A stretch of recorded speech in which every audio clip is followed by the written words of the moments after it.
Let's talk about North Korea. Take a look at this quote. In North Korea, you can get away with murder if you have good connections. But if you get caught carrying a Bible, there is no way to save your life.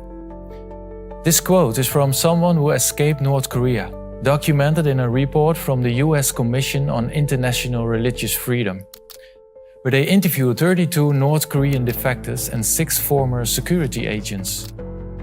So why is carrying a Bible more dangerous than murder? Why does the regime want to eliminate religion? That is what we will look into.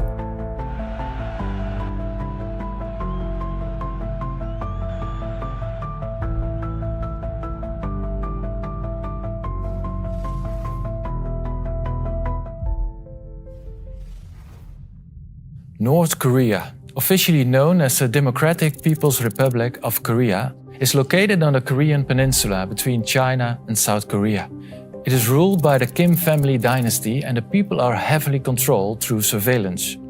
North Korea has a population of around 26 million people. The capital, Pyongyang, is home to the political elite, while much of the rest of the country faces poverty and food shortages. According to the World Food Programme, about 10.7 million people in North Korea are undernourished. That is 40% of the population. 1 in 5 children suffers from stunted growth due to chronic malnutrition. And it's not just about the food. Take a look at this photo taken from the International Space Station. This is Korea at night.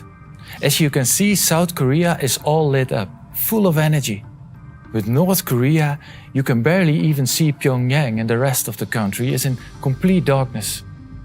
There is a huge difference between those in Pyongyang and the rest of the country.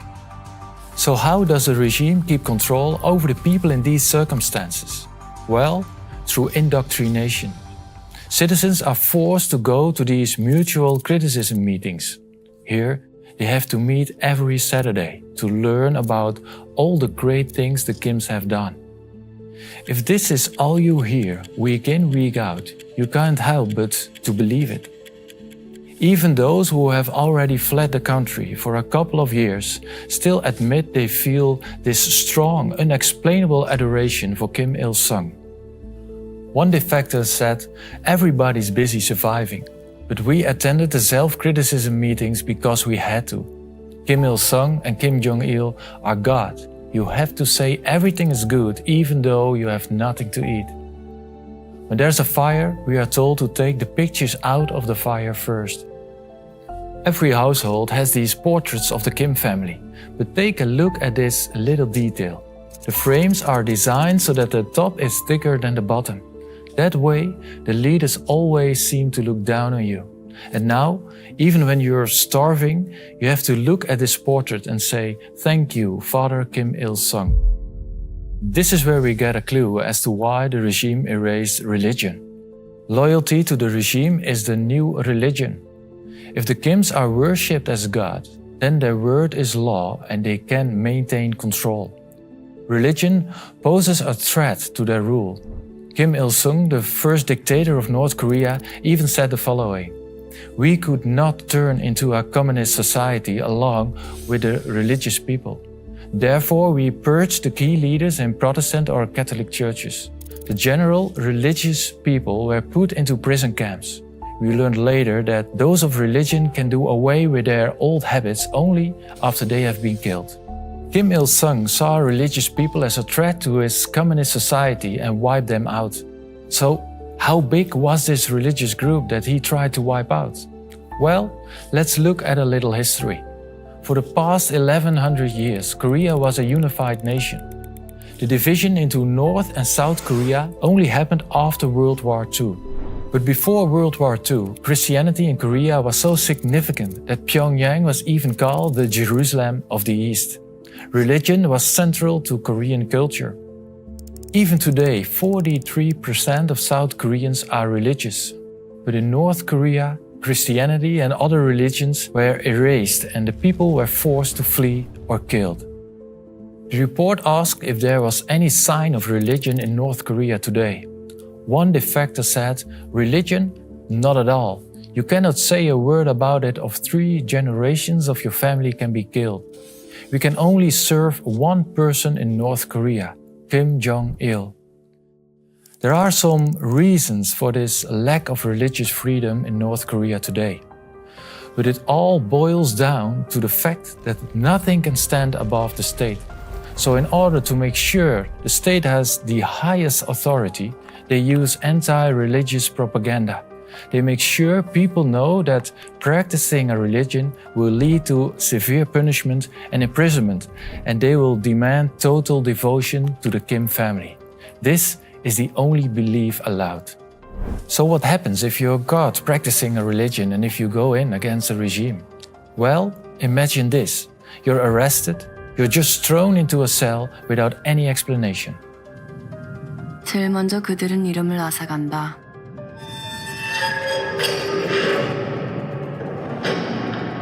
죄수들은 더 이상 사람이 아니며 번호로서 불린다.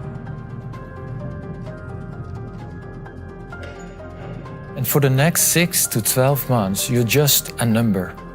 If you survive those months, you could be sent to one of 2 camps, re-education camps or political prison camps. The political prison camps are places where no one is ever released. Only a few people are known to have ever escaped from a political prison camp. Those who are detained there endure forced labor, starvation, and brutal beatings.